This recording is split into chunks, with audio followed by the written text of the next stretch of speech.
Hey everybody, I'm Anna McEwen.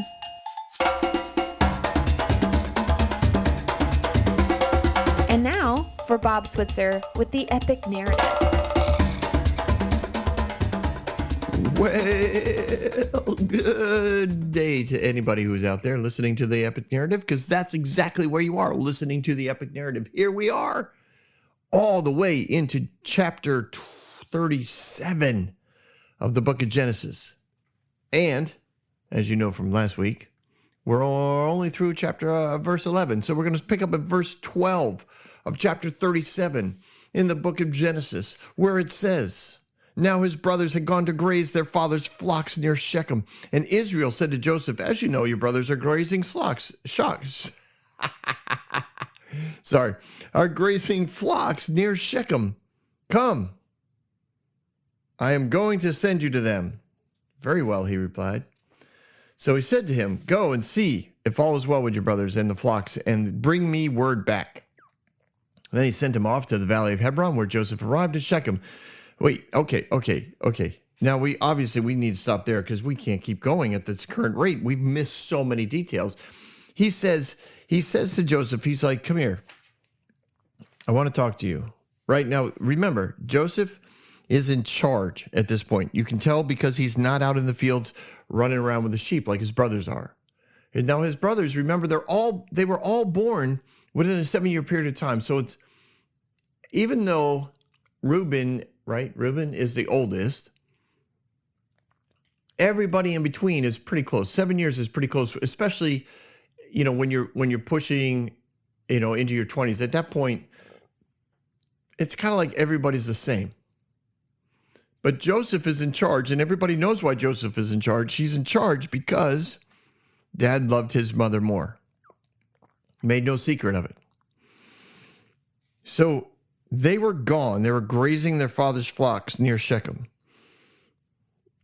Now, I don't know if you recall, this is interesting, even for me. Like when I was doing, all the research on this, and I was like, wait a minute, Shechem? Like several episodes ago, we had this huge deal in Shechem. Remember, Dinah gets raped and kidnapped, and I don't know, maybe I don't know. She's there.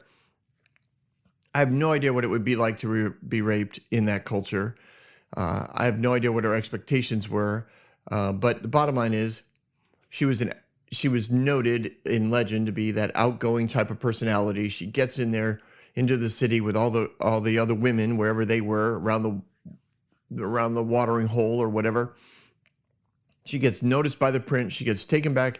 She gets raped. And then what do her brothers do? Well, her brothers, remember, they come in and they, quote, kill all the men. Now, that phrasing, if you remember the episode we went over, it could mean that they killed all the men. It could also mean that they killed a lot of men. It could also mean that they killed the leadership, all the elders, the leaders that would hang out in the courtyard of the palace and the city gate.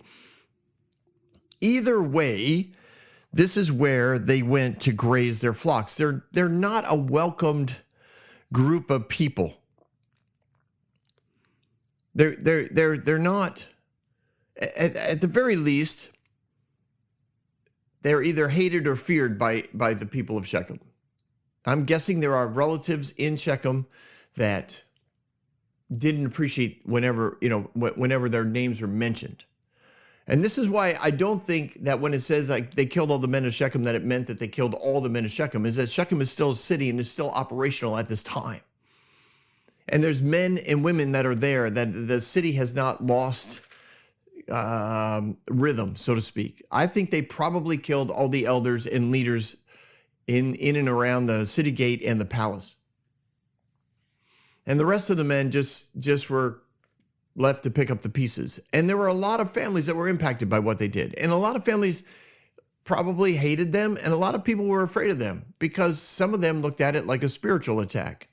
That the God of Jacob and of his children was one that would allow them to do this and allow them to defeat their city. And this was not taken lightly. So they were probably either feared or hate it. But evidently the new rulers, they didn't really have any issue with Jacob. They didn't ask him never to come back. They didn't, ostracize him from any of their property. So when the land was green and the brothers needed a place to go with their flocks, they went toward Shechem. The father was like, head toward Shechem, feed the flocks, have a great time. And Joseph stayed behind. Joseph is hanging out at the house, running the business, keeping track of the markets, overseeing all that needs to be overseen. And his father calls him in. He says, now, your brothers are out there grazing the flocks near Shechem. I'm going to send you to them. Sorry. So he sends Joseph to find the brothers who he knows at some level don't really appreciate the fact that he's now in charge. Now, we've covered the dreams already. So we know that again, the father has taken it into his heart, even though he gently rebuked Joseph for considering that even he would bow down before him.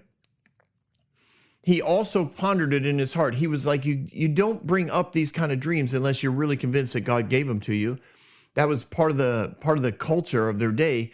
And if that's true, then he knows Joseph is going to be in charge. And maybe he thinks this is his way of partnering with God's plan to put Joseph in charge. Maybe he thinks it's just a family thing, doesn't understand it to be necessarily a national thing. And maybe it could have been either or if the brothers, don't sell Joseph into slavery. But again, at some level, he knows that things with Joseph and his brothers aren't perfectly cordial, but Joseph agrees, and he goes, yeah, all right, I'll go. Now, does he go because his father asked him and he doesn't know how to say no to his father? Does he go because he thinks, well, the brothers don't like me, but that's their problem and I'm just going to have to deal with it? Does he, what's going through his mind when he says, yes, very well, I will go? He gets his assignment. Okay, I want you to go find them. I want you to see how things are going, and then I want you to bring word back to me. So he goes. It's a very simple task. It's not. He doesn't bring a ton of supplies. He doesn't. The next verse, in verse 15, it says, a man found him wandering around in the fields and asked him, what are you looking for? Every indication is that he traveled alone. I don't know. I doubt he walked. He probably was on a donkey. He traveled probably the main thoroughfares. Most people knew who he was because he was in charge of all the marketing. And Jacob had huge flocks and a huge amount of wealth that went in and out of his compound. So people knew who Joseph was. People knew who Jacob was. They, again, especially around Shechem, they knew this family. So he's headed to Shechem on a very well-traveled path. And he's wandering the fields. He's going from one feeding site to another. And there's other shepherds there, and there's other sheep around. But no one's talking to him. Again, because they either hated him or feared him. But either way, it's kind of like, if you walked into you're wearing your favorite football team's jersey, but you go into the rival, the rival's stadium. You don't bring any friends. You don't bring any security. It's just you wandering alone into your seat in the middle of a pack of people that don't like you. And now you drop something and can't find it. And you're you're just looking, like you're kind of looking around, and people know that you're looking for something. It's very obvious, but they're not going to help you out because you're wearing that other team's jersey. They don't like you. It doesn't matter. Now, it's a much higher rate of dislike if you had murdered one of their relatives or a bunch of people from their city. That probably would carry a different level of hate, but let's just say let's just say it gives you a slight picture. I guess maybe if you are a mobster, especially back in the 70s and 80s in New York City, and you had wiped out, let's say, 4 or 5 members of a family, and then you showed back up on that block a year or two later, and you dropped something and you were trying to find it. There'd be a lot of people that would know that you were working, that you were looking for something, and they weren't going to help. They're not going to help you. Joseph would have had the same sort of interaction with the people around Shechem. So he's wandering around looking for help, looking for his brothers, can't figure out where they are. They didn't leave any note. They're not required to either. It's not like this is unusual. As shepherds, they can go where they want, and they can go where the food is. So he's wandering around. Now, maybe while he's there, he's thinking to himself, why am I here? What am I doing here? I wonder if they'll even talk to me. Did he talk to God? Did he trust in God? Did he say, hey, you know what, Lord, this is in your hands. Dad wants me to be here. I don't know what's going to happen. You're going to have to work with my brothers. I don't want to, I don't want to upset them. Or was he more thinking, well, I'm sure everybody's calmed down after the dream revelation, and everything will be fine? Or maybe he sees himself in that position of leadership. His dad puts him in leadership. His dad marks him with a coat that can be seen for miles. Everybody knows this guy's in charge of something. There's no question he's in charge. There's no question he's wealthy. And that in and of itself could have been enough for people to just kind of ignore him and kind of chuckle at, here, this is a man in charge of something, a man who has wealth and clearly can't find any, what he's looking for. And maybe they found that funny. But eventually, he's wandering around, he's wandering the fields, and a guy has pity on him. Now, I'm looking at my note. Again, the family was not liked. So, that's what I see. Some commentaries believe that this person that came to him and helped him was actually an angel. Don't know, but it could be. It says in verse 15, a man found him wandering around the fields and asked him, what are you doing? What are you looking for? He replied, I'm looking for my brothers. Can you tell me where they are grazing their flocks? Oh, they have moved on from here, the man answered. I heard them say, let's go to Dothan. So Joseph went after his brothers and found them near Dothan. But they saw him in a distance, and before he reached them, they plotted to kill him. Here comes that dreamer, they said to each other. Come now, let us kill him and throw him into one of these cisterns and say that a fierce animal devoured him, and we'll see what comes of all of his dreams. When Reuben heard this, he tried to rescue him from their hands. Let's not take a life, he said. Don't shed any blood. Throw him into the cistern here in the wilderness, but don't lay a hand on him. Reuben said this so he could rescue him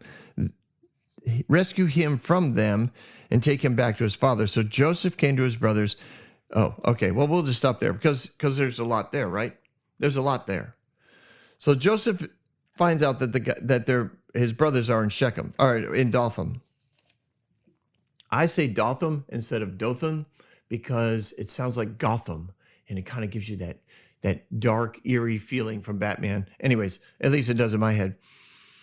So he goes to Dothan. It's a 12-mile trip, so I'm guessing it's something that takes more than 15 minutes. He wanders there. He's probably on the back of a donkey, just trotting along. And it says that his brothers see him at a distance. Now, the distance there means miles. They saw him probably more than a mile away, crossing the desert sands or the plain, or however you want to picture this. Again, I think he's probably on the main route. The brothers are off on the hillsides with their various flocks. They are not all hanging out together. It's not like that.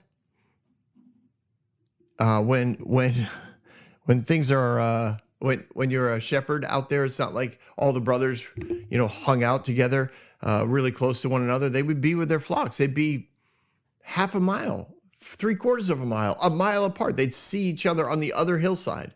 It wasn't like this, this hand-holding opportunity. They all did their own thing, and they would generally come back together for dinner. Not always, just generally. They kind of have a central place that they kind of came out of, but that would be true for all shepherds. They would have a central pen.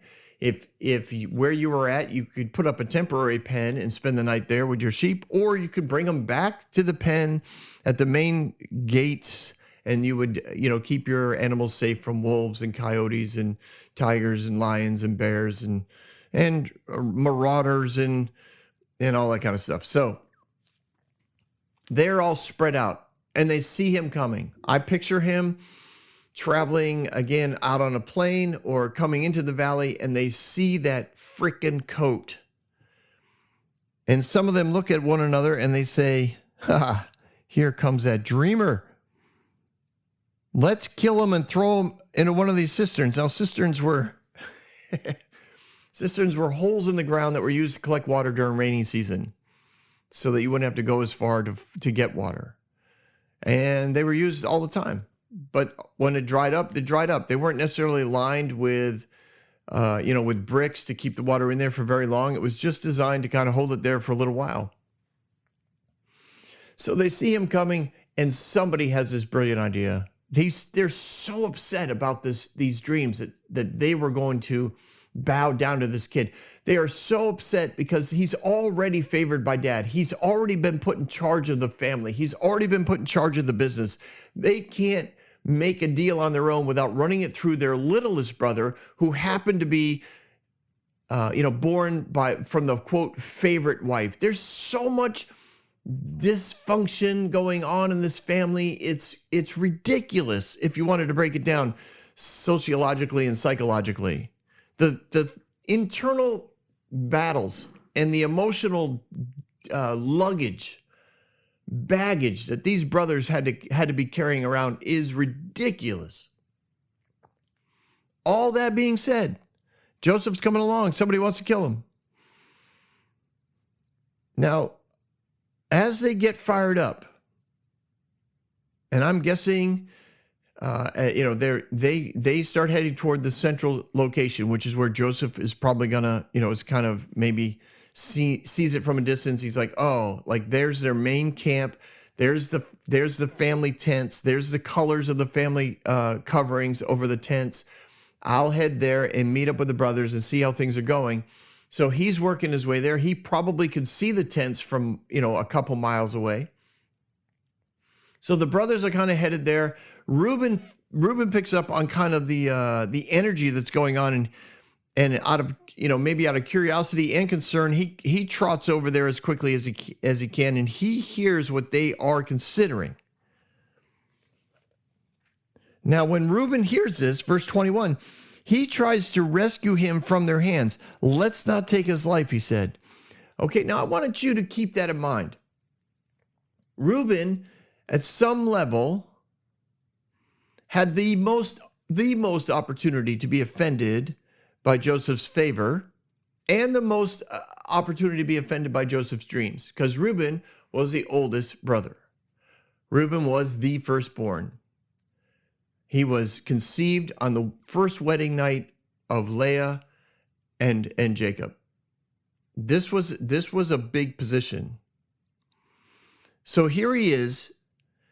He steps in, and he could not openly protect his brother Joseph, because if he did so, his brothers would turn on him, and that would be a problem for him and for Joseph. So he didn't want his brothers to kill him and Joseph. Like, that's the energy that's going on around this, we'll call it the campfire. It's probably not a campfire yet, but that's the energy that's going around this camp right now. Reuben comes in, and the atmosphere has been stirred up negative. You ever walked into that kind of environment? Maybe on a smaller scale amongst your family. You walk in, and they are ready. It seems as though they're ready to kill somebody. That's what Reuben walks in. He walks in and he's got brothers that are planning on killing a brother that of all people, Reuben should have been most offended by. And Reuben says, listen, guys, don't kill him. Listen, throw him into a cistern. There's lots of them around here. But don't lay a hand on him.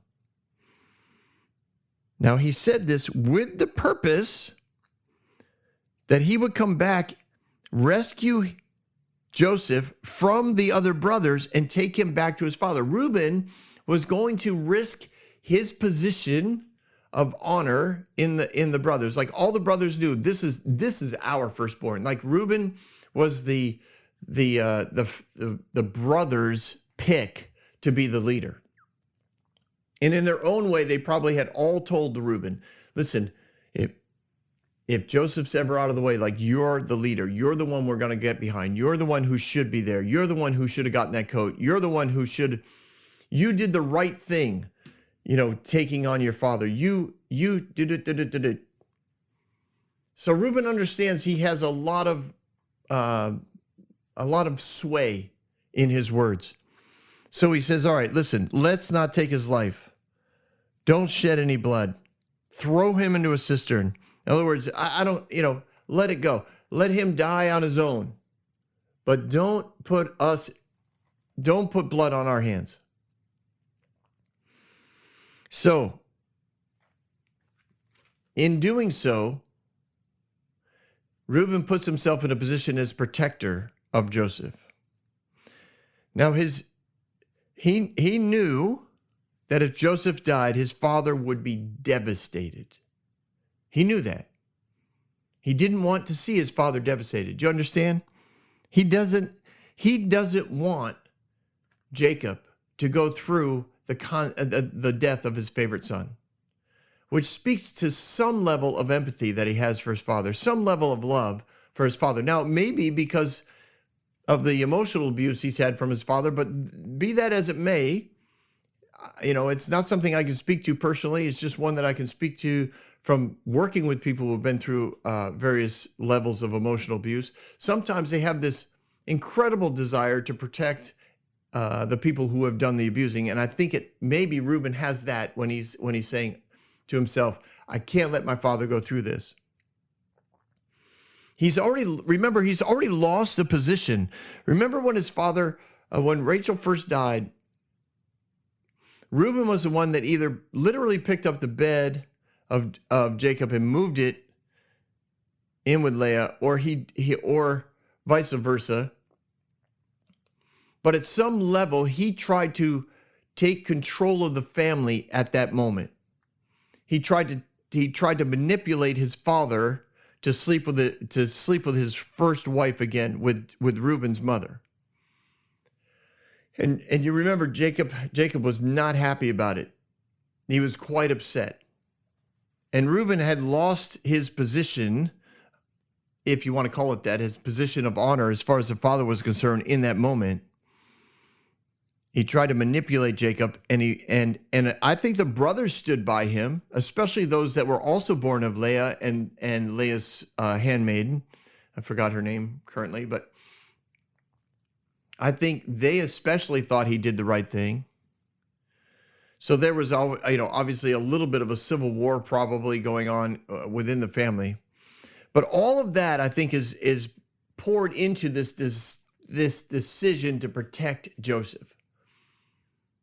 He thought, I could protect my dad from devastating emotional upheaval if Joseph's dead, and I might be able to gain favor in my father's eyes if I'm the one who brings him back, because Joseph will know that the brothers threw him into the cistern, but I'm the one who rescued him. And that's a big deal. So here we go. Verse, yeah, we already covered that. Oh, I'm sorry. Yes. These verses 21 and 22, which I've read already. Reuben heard this. He tried to rescue him from their hands. Let's not take his life. Don't shed any blood. Throw him into a cistern in the wilderness, but don't lay a hand on him. Trust me, these are highlights of a much longer conversation. This was I know a lot of times when preachers preach, right, they read these verses and they make it very quick. This probably was a 20 to 30-minute conversation. Other brothers were coming into the conversation as Reuben was throwing out his ideas. Brothers were bringing, they were choosing sides. You had a bit of a civil war going on here. Those who wanted to kill him, and Reuben kind of standing firm on don't kill him, let's just throw him in the cistern. He kept saying that because he wanted to come back and rescue him. He couldn't take his brothers on alone. He knew that. He had to allow them the position of throwing him into a cistern and letting him die on his own. But as more brothers would come into the conversation, it actually, Reuben would have used that to his advantage, saying, do you want blood on your hands? Do you want to be blamed for the murder of your brother? Because it will get out. Trust me, this stuff doesn't stay, buried for long. We all know this. So all of that's going on. Verse 23. So Joseph comes to his brothers. They stripped him of his robe, the ornate robe that he was wearing. They took him, they threw him into a cistern. The cistern was empty. There was no water in it. And as they sat there and ate their meal, they looked up and saw a caravan of Ishmaelites coming from Gilead, and the camels were loaded with spices, balm, myrrh, and they were on their way to take those things down to Egypt. And Judah said to his brothers, what will we gain if we kill our brother and cover up his blood? Let's sell him. Now, this is interesting because Judah at some level makes a life-saving suggestion, right? Reuben wanted to go back and rescue him. He wanted to, after the decision was made, okay, we're not going to murder him. He went back to work. When Joseph was in the cistern, when he was sitting there alone in the at the bottom of this dark hole with a light only at the top, he began planning the rescue. The brothers went back to work. Some of them made dinner. The concept that they were sitting down for a meal, in a literary standpoint, means they had no guilt over what their plan was. And their plan originally, right, was to murder him. But their current plan is just let him die alone in the cistern. 3 days without water, he's done. There's no water in the cistern. That's why that's noted. Not because it wouldn't, oh, well, at least he landed on dry ground. No, it's noted that there's no water in there because the writers want you to know he would have been dead in a matter of days. It wasn't going to take long. He was not going to survive. That was their plan. Let him die on his own. We didn't kill him. He must have fallen in the hole. Like they could find him later. Now remember, they've already stripped him of his coat. I don't know what they're going to do with the coat at this point. They could throw it back in the cistern. I don't know. But they took the coat because I'm sure in their anger and in their passion to make sure he knew he was not the leader that they would choose for the family, they took the representation of that leadership away from him, and they made sure, he wasn't wearing it anymore. So when he stood before them, I don't know if they circled him or if they were all in front of him, but they made sure he knew your role as leader is not something we honor. Your role as dad's favorite is a position that we see as a horrible position, and we hate you for it. So his whole mindset of being thrown into the cistern, I really don't know. I don't know what I would be thinking. Do you land at the bottom of the cistern thinking, okay, they're just gonna prove their point. I'll sit here through the night. I'm sure somebody's gonna come get me. I think that's probably what his thoughts were.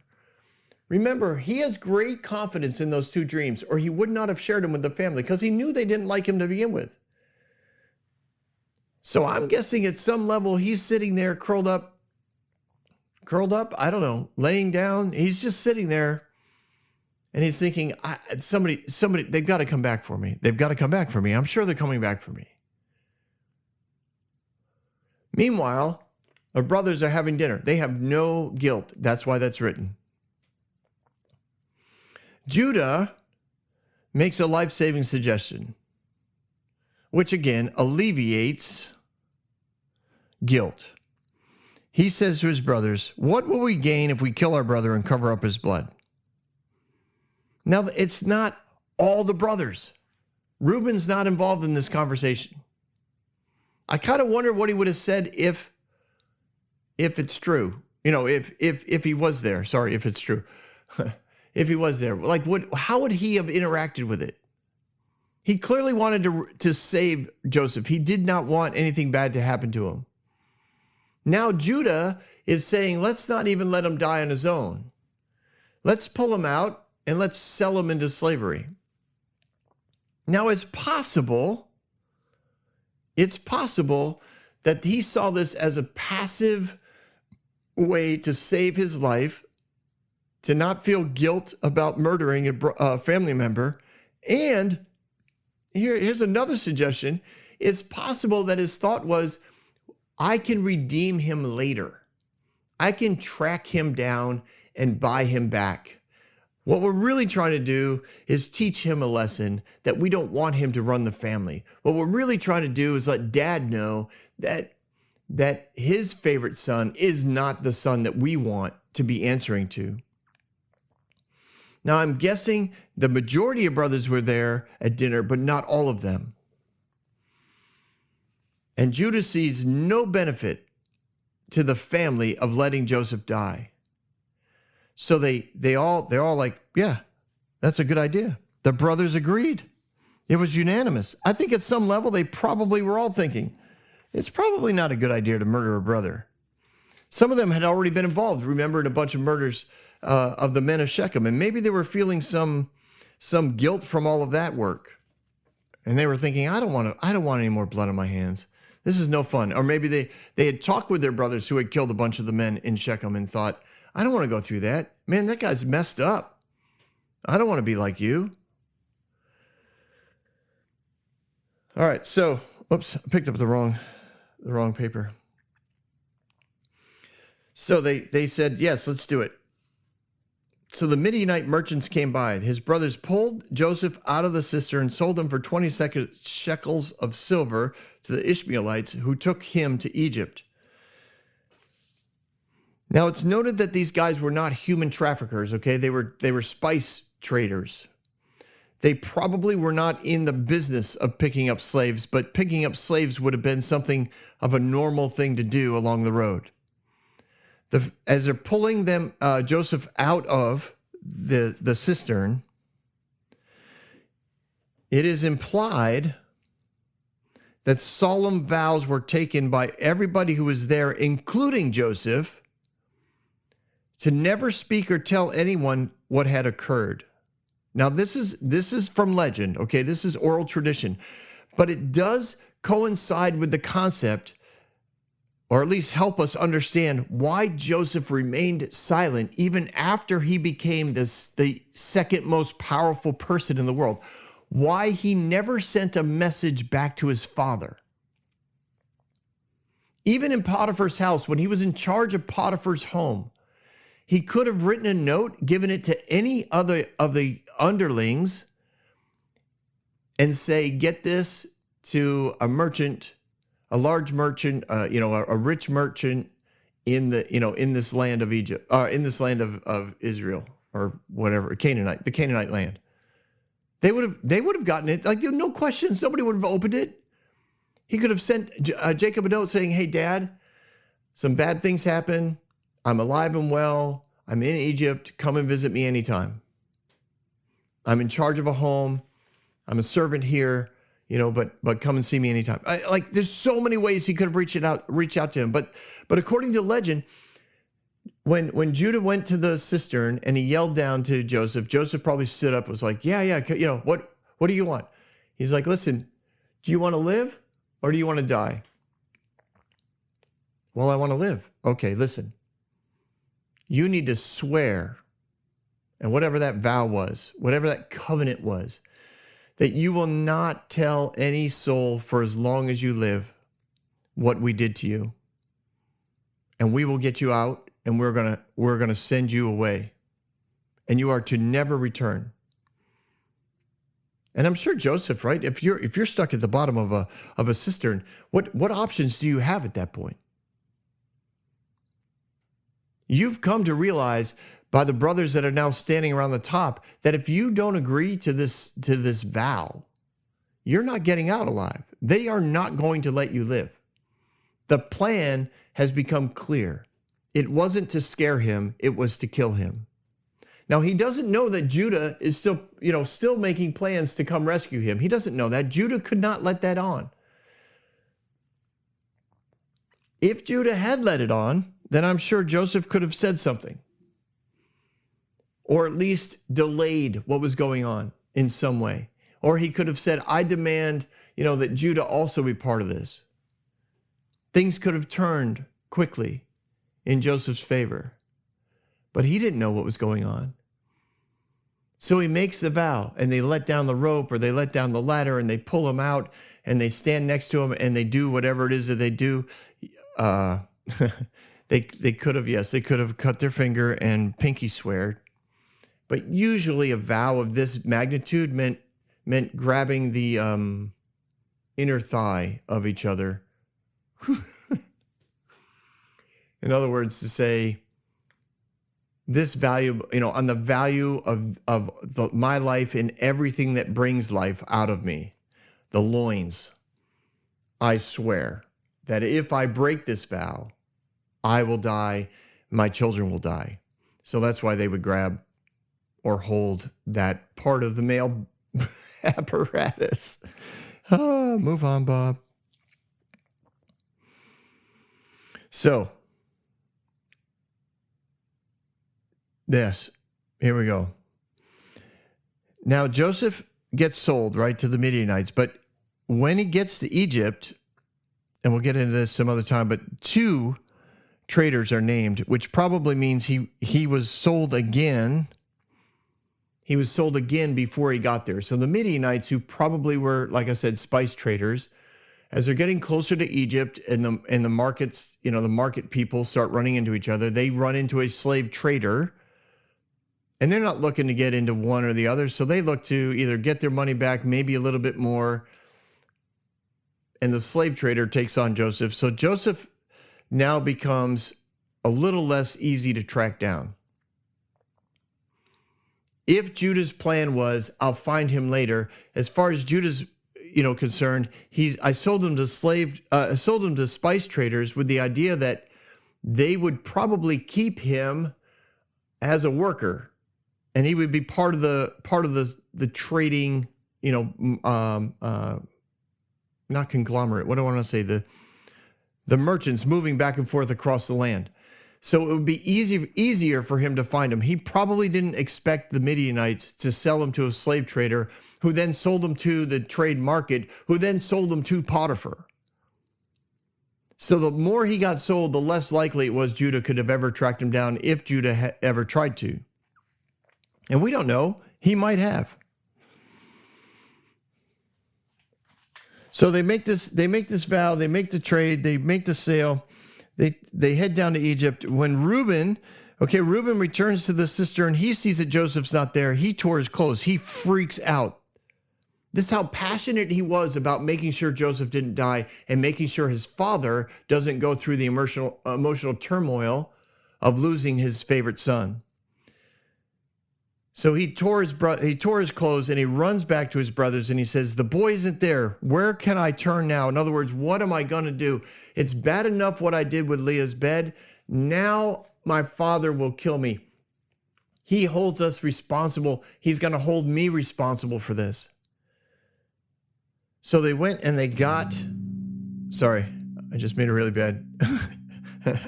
I don't know if you heard that on the line or not, but anyways, They went and they got Joseph's robe. They slaughtered a goat. They dipped it in blood. They took the ornate robe back to their father and said, we found this. Examine it to see whether or not it's your son's robes. And he recognized it, and he said, it is my son's robe. Some ferocious animal has devoured him. Joseph surely has been torn into pieces. And Jacob tore his clothes and put on sackcloth and mourned for his son many days. And all his sons and daughters came to comfort him, but he refused to be comforted. No, he said, I will continue to mourn until I join my son in the grave. So the father wept for him. Meanwhile, the Midianites sold Joseph to Egypt to Potiphar, one of Potiphar's officials, the captain of the guard. One of Pharaoh's officials, captain of the guard. So when it says that they took the robe, it meant that that word also means sent. So they took the robe, they tore it, they bloodied it, they sent it away. So they actually, to me, this makes more sense. They send the bloody robe home to let Dad view it by himself. And then they showed up later to comfort him. That's when the sons and daughters all arrived. So they let Jacob be alone for several days to mourn his son. And then they show up and they are united in their deceit. Remember, they all took a vow. And I'm guessing at this point, Reuben's part of that vow now. Because Reuben has heard the story. They explained to him what had happened. So he was now part of the tearing of the robe and the sending it in front so that Dad would see it first. Whoever brought it to him was like, is this your son's robe? The brothers would have known it was his robe, so they would not have asked Jacob that question. They sent it ahead with somebody who was kind of neutral and said, when you see Jacob, ask him if this is his son's robe. They were united in their deceit. Joseph obviously makes it to Egypt, probably weeks later, and he lands in Potiphar's house, which is a very affluent and influential home. Now, he doesn't land there in charge of anything. He's just the latest of the regular runts that are periodically purchased by the person who is managing all of them in Potiphar's house. The job that eventually Joseph will have as well. But currently, he's just a runt. He's been moved from place to, at least twice, probably 3 times in the human trafficking trade. He's got to be a little bit bummed out by what's transpired. He's got to have at least a healthy curiosity as to what God is doing. What is going on? And we'll get more into that later. But the brothers, they accomplished generally what their goal is. Reuben had to be disappointed because his plan was going to work out great. Everybody would have ended up happy, and he would have possibly had enough favor with the family to retake a role at some level of leadership. And Judah thinks probably at some level, I can track this brother down and bring him back home whenever I think it's necessary. But first, we got to let Dad pay for what he's done. We got to let him go through the emotional pain that we've gone through, listening to him go on and on about how special and important Joseph is. So right now, we just got, again, a ton of dysfunction, a bunch of really intense emotions, both from Joseph, the brothers, the father, the families. And everything kind of lands here at the end of this chapter with question marks. You've got to be curious about everything that's going on. How are they going to respond? How are they going to interact? How does the family move on? Does Jacob really stay in mourning until he dies? And how does Joseph interact with his new circumstances? So many people interact with circumstances as though they are the excuse for their emotional well-being, right? Is Joseph going to be one of those people that looks at his circumstances and says, all right, I am now a victim of what's happening around me? The brothers sure did, right? The brothers were definitely victims of their circumstances. They saw what had happened to them regarding Joseph, and they became bitter and angry because Joseph was ruining their lives and ruining their position in the family. And they were offended and hurt. But this is how you know that they're playing the victim. Victims always believe if I change the circumstance or remove my competition, my life will be better. And that's the approach that the brothers had. Will Joseph have the same response? All right, I got to go. We'll come back to this again on the next episode of The Epic Narrative.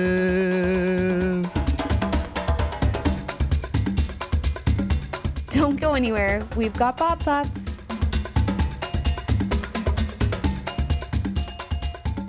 Good, whatever time of day it is for you right now as you're listening to the Epic Narrative, here are some of my thoughts. Right there at the end, we talked about how the circumstances can, for so many people, circumstances are their excuse for the negative way in which they approach life. They allow circumstances to control them. And yet, circumstances literally are irrelevant. They're irrelevant to your mental and emotional well-being because you choose how you're going to respond to those circumstances. So many people do this when they walk into work, right? Where I work currently at a liquor store with some really fun people, honestly, but when they walk in, there's plenty of reasons in that store to not be super excited, to not be happy. And I consciously go in with the idea of I'm going to remain happy. I'm going to whistle while I work. I'm going to greet every customer with a happy face. I'm going to, whenever, as long as I see them leaving, I'm going to tell them to have a nice day because I know that I can change the atmosphere in a particular place, even though the circumstances are just not, they're not like, honestly, I just wouldn't run a business like this. And I wouldn't want my store to look like this.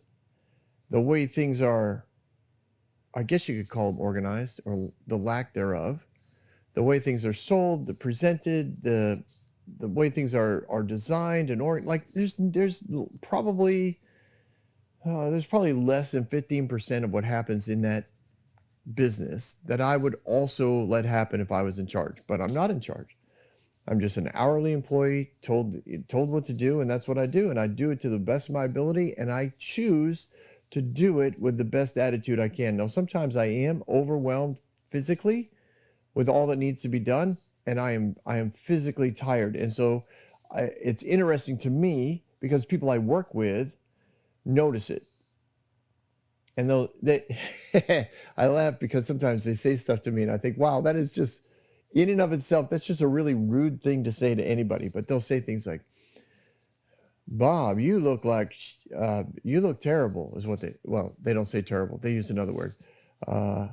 And I'll be, and I'll smile and be like, well, I'm really tired. I've moved 137 boxes filled with liquor all over the place, trying to stack it up neatly in a building that shouldn't be storing liquor. It should just be a store, but instead we're doing everything. And anyways, sorry, I got off on what I would change, but in my head, it's like, well, I'm exhausted. It's 9:00 at night and I'm really tired. So I don't look good. I get it. Anyways, it just makes me laugh. So I usually laugh and I'll say, I'm tired. It's just the way it happens. But I consciously try not to, which is difficult for me because I am a morning person and we don't close till 9 and I generally have to be there till 9:30 as the store closes, sometimes later, depending on how the counts go from the register. But I choose to interact with those circumstances. So when my coworker tells me that I look like poop, I just chuckle inside and I say, okay, you need to, I take that as a word of encouragement. And I know it's funny to think about, right? But I do. I take it like a word of encouragement from the Lord. He's like, hey, just smile some more. You need to shift atmosphere. You can do it. Not need to as in you better or the world's going to end. It's just, I have that. Here's your invitation, Bob. Here's your opportunity, Bob. Here's a way to expand your capacities, Bob. Do you want to take it? I'm giving you the choice. And I really try to take every one of those. And when I'm moving the boxes or helping, a customer who just, whatever, it doesn't matter who they are, I find opportunity to whistle. I try and find a song different each day. But I do find that interesting for me is something I stay curious about. There's two songs that I generally go back to when I unconsciously, and I find myself whistling them and I think, wow, fascinating. That song's come up again. And I don't know why. I don't know if it's the rhythm of it, the sound of it, but it's fascinating. But it does help change things. It really does. And you can too. And why did I get into all that? What did that have to do with this? Oh, the episode, right. The brothers, I think, were, they chose to be victims of their circumstances. Their home life was terrible. Jacob was not a good father. And I've talked about that in his life anyway, but they chose to respond a certain way, and their idea of changing, making life better for them was to change their circumstances. But it's always a hard issue. Victims are always looking to change the circumstances because they think it has something to do with how they feel, and it really doesn't. So their way of changing their circumstances was to get rid of their brother. And then they figured, well, Dad will feel really bad, but when he's done mourning the loss of his son, everything should go the way that it should. We should be honored as we should be in order of our birthright, and Dad should remain out of the picture because we clearly know what we're doing, and all of us can do this better than Joseph. And then life will be really good. We'll be wealthier and happier, and everything in our world will be so much better when Joseph's gone. And well, we'll see what happens in the next episodes of the Epic Narrative.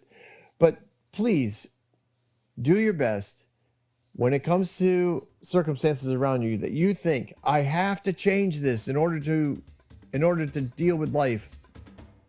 I would challenge you to approach that differently and see if you could just change the way you view life, regardless of your circumstances.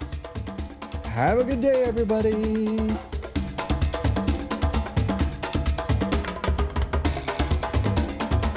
Hey everyone, thanks for listening. If you like what you heard, you can subscribe to this podcast on any platform you use. You can also reach out to Bob for questions or booking at thebobswitzer.com or email him at thebobswitzer@gmail.com. See you next week, guys.